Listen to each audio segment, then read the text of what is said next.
that story simply isn't getting reported. It's weird the media doesn't seem to want to tell the good stories about big tech, it only ever wants to tell the bad stories. These are assumptions that we make as businesses, but when we actually look into the assumption, is there enough data to back it up? And 9 times out of 10, the story is a lot more complex than a single headline will have you believe. Until you've clarified what the outcomes you want to deliver are, you're going to really struggle to find how technology can help you. I think it is that bit that a lot of the time in a digital transformation conversation we miss.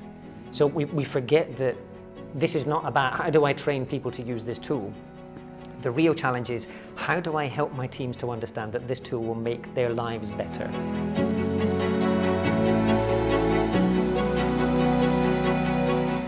Simon, before we start, I have to ask you, are you sure you want to do this? I am convinced, Rodrigo. Okay, that was pretty confident. All right, good. I'm so happy having you here. Welcome, Simon. Thank you, Rodrigo. All right, so let's first start. Tell us straight away, why should people listen to this conversation? A lot of the things we're going to talk about today relate to what the world is doing on the internet. And the mystery is that almost everything most people think they know about the internet is wrong. So we're going to correct a lot of those misconceptions and give you the real insights on today's episode. Oh, that's exciting. How corporate was that? Very good. Okay, so since you've been at the forefront of tracking the evolution of behaviors on the internet, what is something that you understood that will surprise a lot of people? I don't even know where to start the answer to that question. There's an awful lot of surprises out there. I think one of the things I'd really want to look at with you today is the misconceptions that we have about what people are really doing on the internet. So whether or not people are using certain social media platforms, whether or not they are still using search engines, which devices they're using to access the internet. There is the full scope of online behaviors that are out there. I think we probably want to talk about in some detail today. An 8-hour episode for you today, Rodrigo. But I think when it comes to making business decisions, we are constantly fed insufficient information, misinformation, all sorts of stuff. And the good news is there is data out there to help you make better decisions. It's just not being properly surfaced. So a lot of today's conversation hopefully will be about surfacing that better information to inform better decisions. And looking ahead, what do you see as the main trends from your reports? So digitally, we could talk about so many different things here, Rodrigo, but I'm going to choose 3 for you in the interests of time. So you can look at relatively straightforward things like the devices that we use on an everyday basis. And one of the things that I've been tracking in the data that we share in our reports is the rise of smartwatches, he says, without one. But things like the Apple Watch, things like the Fitbit, there has been a significant growth in the adoption and use of these devices over the past couple of years. So even post-COVID, we've seen a big jump in the number of people that use these devices. So research from GWI shows that roughly 3 in 10 internet users of working age around the world now have a smart wrist device. Now, that's pretty high. To put that in context, that's much higher than the number of people who own a games console. So we're now looking at a situation where these devices are becoming widespread. What does that mean for organizations and for businesses and all that kind of stuff? The more that we get notifications on our wrist, the less likely we are to take our phones out of our pockets or out of our bags. And therefore, it has all sorts of implications for how we interact with our digital devices. If you want to stretch that a bit further, we've been promised AI spectacles for the longest time.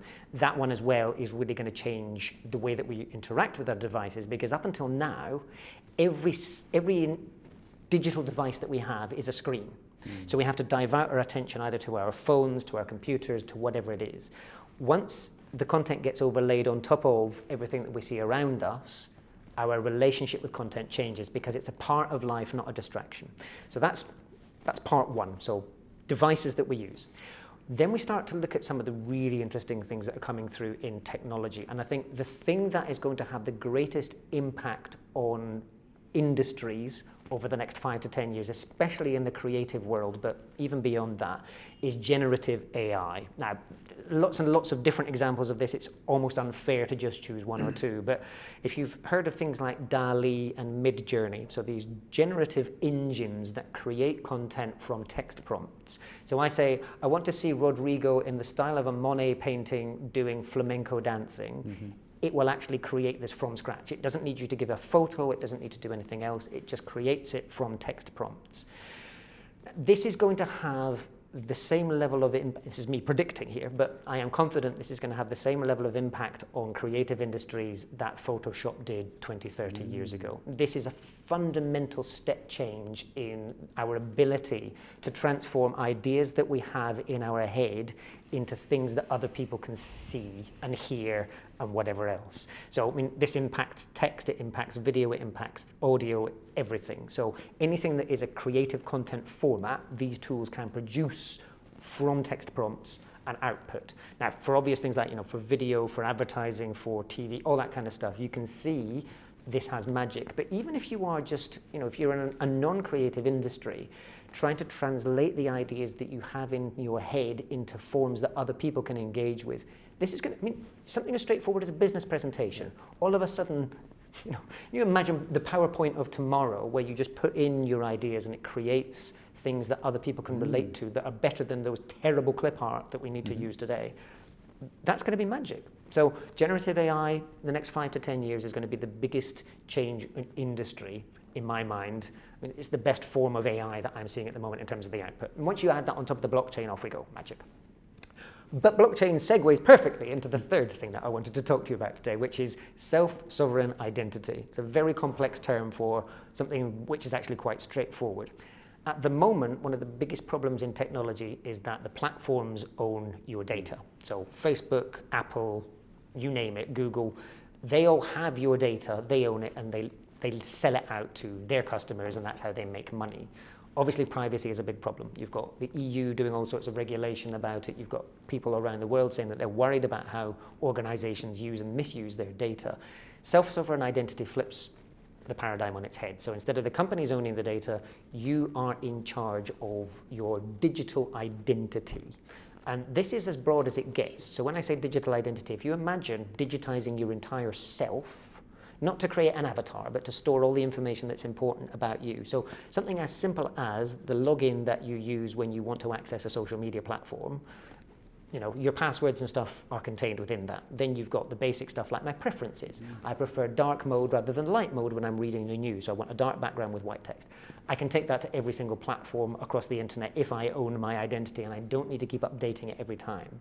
But when you stretch self-sovereign identity out into the real potential, this becomes where you store all your financial data. Not just the stuff that you use on e-commerce, but when I go into a physical word store, this is how I pay for things. It has all my health information, but because I own it, because it's secure, that's a really good thing. I can go to any doctor, I can go to any hospital around the world, plug it in, so to speak. It's not going to be a plug-in, it's going to be scanned or whatever else. That data is available when it's required. So God forbid, if I'm ever in a bad accident overseas, I don't speak the language, they can access it, they know that I'm allergic to this medicine, they know that, and off we go. The data is there to be used to add value to me, not to turn me into a product, as is the case at the moment. Ultimately, this will become our digital passport. This will actually be when we go from one country to another. This is our identity. You get your iris scanned or whatever else it may be. The data is then available because we've made it available to that particular system and to nobody else. And in we go. And we only share the bits that need to be shared. We're not leaking data everywhere else that doesn't need to be shared. That is going to fundamentally change the digital business model. Once that becomes a thing, and the good news is this is already available in some instances, but unfortunately the majority of the internet is resisting it because it's going to break their financial model. But if you look at things like, so Tim Berners-Lee, who invented the World Wide Web, has this thing called SOLID, socially linked data. There's the sovereign network is another good example. And then ironically, the EU, given all of their sort of, the activity against privacy, they've actually been developing blockchains that are exactly this. So sovereign identity networks to allow a lot of their the people that work with governments across the EU, they're actually able to transition from one government system to another, so you can understand the benefits in an EU context of that. So there are plenty of things that are demonstrating this is possible, and there are proof of concept cases out there in the world today. It's coming. Now, whether it becomes the default is the big question, because there's commercial resistance. But ultimately, what's right for the customer is right for business. So my advice to anybody listening today, thinking about whether they should explore this, the best relationships in the world are built on mutual trust. This provides trust on both sides. let's embrace it, let's push it, because then everybody's going to win. So that's my high horse moment for today, Rodrigo. Let's embrace that stuff. Wow. I believe you see so much information. So maybe you can tell us some misconceptions that you observe today. Yeah, I think a lot of this is about believing that behavior is very sort of binary and that we have these individual things that define us as internet users or whatever else. So let's take something as simple as search. So if you look at the reasons why people use the internet today, finding information is still the number one motivation for going online, but it's only just ahead of staying in touch with friends and family and things like that. And actually, when you look at the data, it's not like there's a dramatic difference between the number of people who choose finding information versus staying in touch with friends and family, finding entertainment, wasting time, which is actually another reason why we go online. If you think about younger kids waiting at the bus stop, they've got to do something, so wasting time or putting your free time to better use, perhaps, better way of putting it. But there's multiple reasons why we go online. But it's very difficult to tell that story in a headline. And so again, when we are told sound bites or headlines as to what's going on in the internet, everything tries to get distilled down into these like handy little trivia points. That's just not the way that the world works, though. I mean, if you think about the reason why you were online today before you found this show, this podcast, and whatever else, there was other reasons you came online. It's not just to see Rodrigo and Simon chatting. If it is, that's brilliant. I'm guessing it's not. So I think, the misconceptions that we have where we try and distill everything down into these neat little packages of sound bites and trivia, and the reality is it's not that. And I think understanding that our activities as businesses are just one small part of a multifaceted conversation. Once we embrace that, once we don't realize that that's a problem, but it's actually an opportunity, then we can move into the great. So where do we fit into people's lives? Why have they invited us into their lives, and how can we add value in those contexts? That's the magical bit. So the misconception, I'm actually going to answer your question eventually. When you look at the misconception, it's this idea that, it's these individual points. Let's look at it as a mass of, it's like life. It's a mass of different things, and it's the mass that makes it beautiful. Wow, I really like that point, and I can see exactly how is that sometimes misleading us with the wrong decisions. Because I think the media sometimes likes the big catchy words, but between the big catchy words and the small details, there's a lot of information that is missed. But now what I would like to see, so according to your reports, we see, the internet users are increasing, social media users also are increasing. Today we are in a digital world. And so the big word in everyone's leader is digital transformation. So I would like to now go a deeper on this topic. So for you, what is digital transformation? And what is happening now? Because I know that you have a lot of conversations with CEOs and leaders. Tell us about what is happening today. It's one of my favorite questions. It's when somebody says, what is digital transformation? It's a bit like saying, what is happiness? We all know it once we've experienced it, but it's a very subjective thing, right? So what makes me happy may be quite different to what makes you happy, maybe for the viewers and listeners today. Again, every single person has a slightly different take on it. Digital transformation is simply a way of delivering the plans that we have to get our organization to where we want it to be. So digital transformation is using technology to deliver outcomes. Simple as that. Now, obviously in some organizations that can be a complete overhaul of everything, and in some organizations it's about implementing one single, relatively small tool, and off we go. But there are all sorts of challenges to getting that into place. And unfortunately, like I said, it's a bit like happiness. Once you've experienced it, you know what it is. But until you've experienced it, it's very difficult to help you get there. So yeah, it's a very open-ended question. I think if you ask me specifically, it's about how do we deliver certain aspects of it, I can give you much more tangible answers. But for the benefit of everybody that's tuning in today, let's not pretend that digital transformation can be encapsulated in a single handy soundbite, because that's only going to cause problems. We don't need to define what it is. We just need to define what a good outcome looks like in your organization, and then ask how technology can help you deliver it. I really like that. So about focusing on the outcome, and then technology will be a tool to help you. Exactly. So maybe now you can share from your conversations with leaders, where do you see them struggling the most in this journey? So the most common challenge is somebody will come in with, it's a bit like when you go to the doctor and you say, I want to take this medicine. And the doctor would sort of look at you and go, why? Why this medicine? What are we hoping to treat here? What's the issue? What's the opportunity? What's going on? Why have you decided that this is the right thing? Unfortunately, in a business sense, many people seem to insist. So they would look at the doctor almost as though the doctor was crazy and say, no, I want to use this medicine. Take a step back, right? The opportunity to use technology is only ever a servant to what we want to deliver. So that's the biggest challenge, is until you've clarified what the outcomes you want to deliver are, you're going to really struggle to find how technology can help you, because it is just, it's a medicine, it's a tool, whatever you want to call it. So that's the biggest challenge, is if you've got an answer that's looking for a question, you are doing things back to front.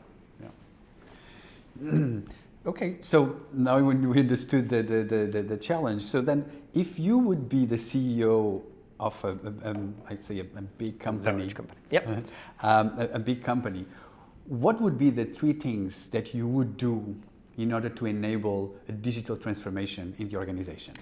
So we've already talked about the importance of setting the outcome you want to deliver. So that's your headline, that's the objective, that's the goal, that's the target. Have that very, very clear before you do anything else. So that's not even one of the three. That's an organizational thing, but that's not a digital transformation or anything else. That is, here is my organizational goal, what's the most efficient and effective way of getting there. So that's your big hairy goal over there.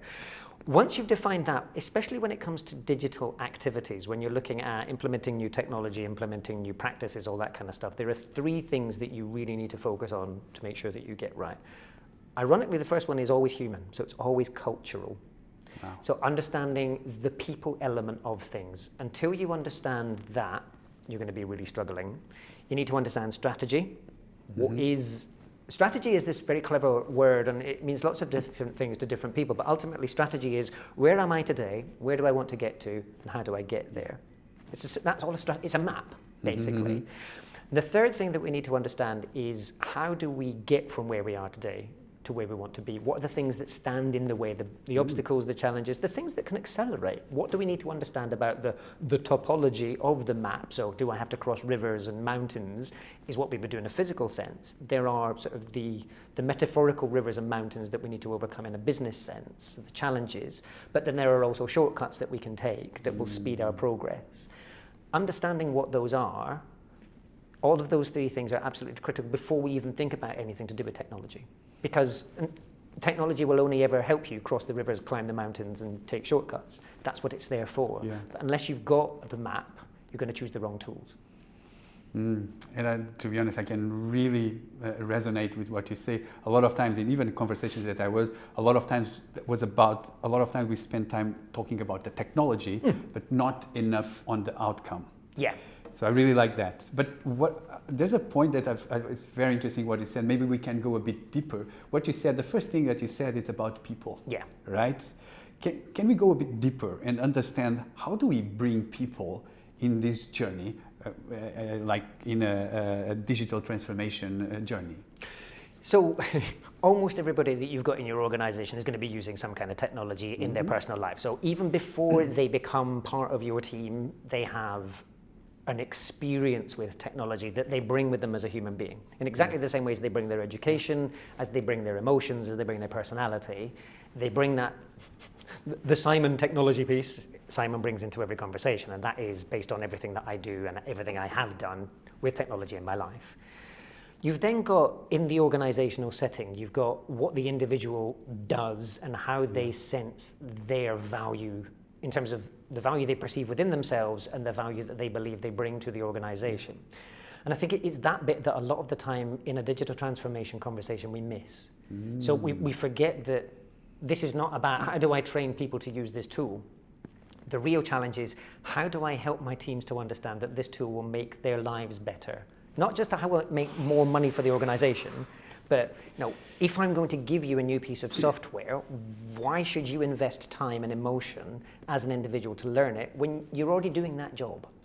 Technically, you feel like you're already doing a good job. Very few people believe they're doing a bad job at work. Yeah. Now, you as a leader may believe that they're doing a worse job than they think they are, but very few people believe that they're doing a bad job and will continue to do a bad job willingly, unless they want to be fired, in which case, fine, off they go. So that, I think, this is the key bit. You've got to understand the human motivations, the human experiences, before you can even start to plan out how you're going to implement technology. So how to do that? That's the billion dollar in many cases I'm not question. going to escape here. I want to. No, but I This think- is such a great topic. I think that the answer to that question obviously is going to vary from organization to organization, but there are some fundamentals that we can address. I mean, understanding the individuals involved. And admittedly, in many organizations, you're talking hundreds, maybe thousands of people, but you've still, this is why we have HR functions in large organizations. HR functions in large organizations is when you've got large groups of people, coordinating them to do things is a challenge. I mean, even if you look at the world's best sports teams, we have managers, we have coaches. We've got the World Cup going on and you've got 11 people out on a pitch that are the very best at what they do in your particular country. They still need to be guided. Even though they're brilliant practitioners, getting them to work together is a challenge. So imagine, I mean, if you were the average organization working with average people, nobody ever admits that they're working with average people, but let's face it, if you've got teams of hundreds of people that need to be trained on new tools, you're going to have some that underperform and some that overperform, and there's an average in between. Understanding what motivates those individuals, understanding what they perceive to be a good outcome is crucial for you to getting them from where they are today to where you want them to be. And all of this is a journey. So let's understand, it's exactly the same as the organizational map that you've created. You need to have almost a map for every individual. Sometimes you can give them all the same map and hope that they're going to follow it, but realistically, as leaders, you're going to have to give some people nudges in different directions because that's humanity. Yeah. So it's about like one size doesn't fit all. Absolutely. Right? Never. That's. Well, this is so interesting, Simon. I got to dig further here. Yeah. So now, I mean, we in this episode we talk about teams. Yeah. And now going back to what you were mentioning about the behaviors, the different behaviors of the different generations. Yeah. Like, how does that different behaviors affect the teams and the leadership?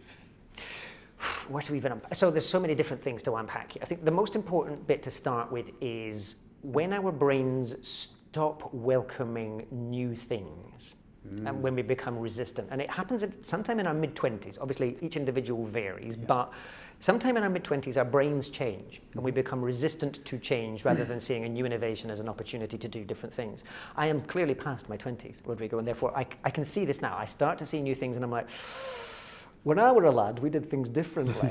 And it's that kind of mentality. You reach a certain age and you compare what has just come on the scene to what you had before. Whereas when we're younger, the younger we are, the more likely we are to embrace new things because we're just used to. When you're a very young child, like when you're a toddler, everything is new to you. The whole world is new. You step out your house for the first time, you've never seen anything. So your brain has to be able to process everything being new all the time. And I think, in your organization, you're going to have the young kids who are fresh out of school, who've just joined, who are still embracing everything as though it were new, but that's not a problem. And then you've got the older folks who are more resistant because that's just the way that our brains have fused over time. Unfortunately, the reality is that just by dint of the way that the corporate world works, leaders tend to be older and therefore, weirdly, they tend to be more resistant to change than the younger generations. That doesn't mean that they're not good at what they do, because a lot of the time experience is valuable to us. We form these shortcuts in our brain and our decision making because we've seen similar questions before. Why try to solve the same question over and over again when we've got an answer that works? But that's the thing, if we have an answer that works, it may not be the best answer. Yeah.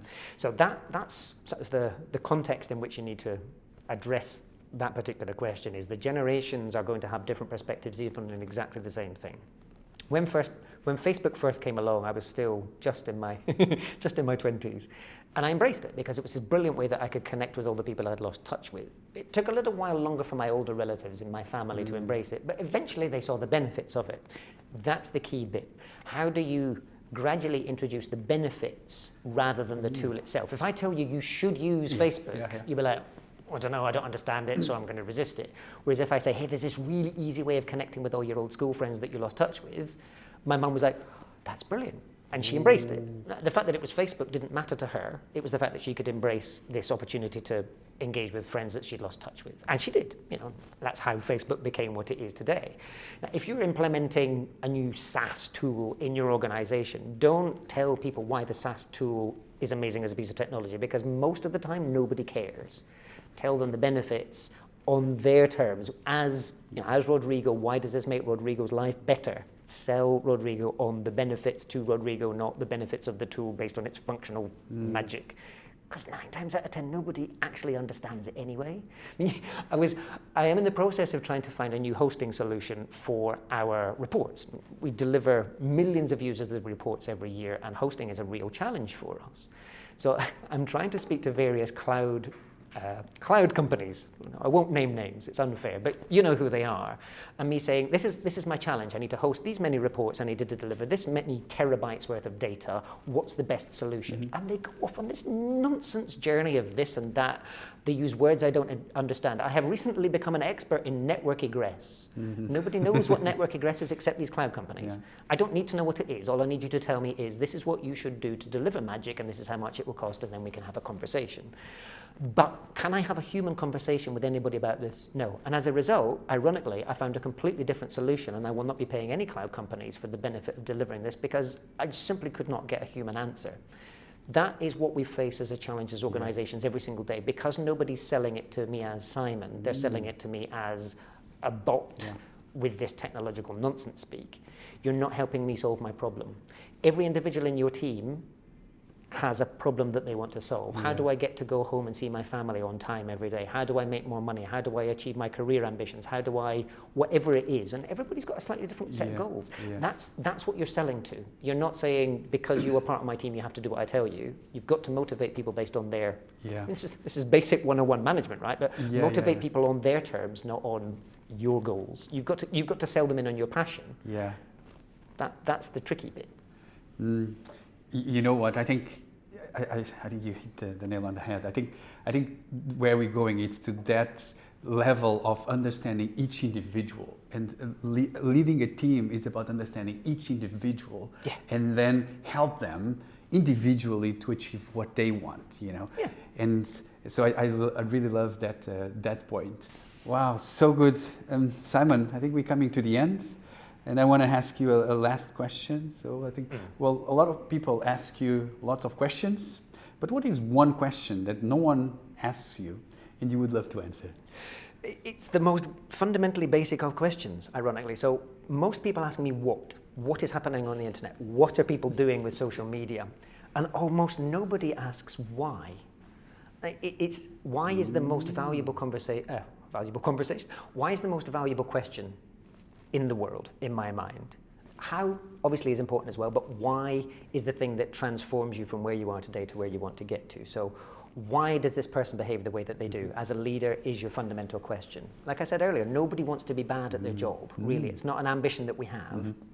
So why are they behaving this way? Why are they resistant? Why are they using this platform and not that platform? Why are they using this device? Why is the magic question? Because once you've understood that, you're already on half of the answer to all the things that you asked what about or how and all that stuff. So why? Why is the most powerful question? I love it. Good. Simon, it was an absolute pleasure, the conversation. I really enjoyed it, and thank you for unpacking so much in a topic. There's so much, so much talk, so many misconceptions. Thank you for bringing clarity and also solutions to what we can do as leaders. Thank you for coming. Thank you for having me.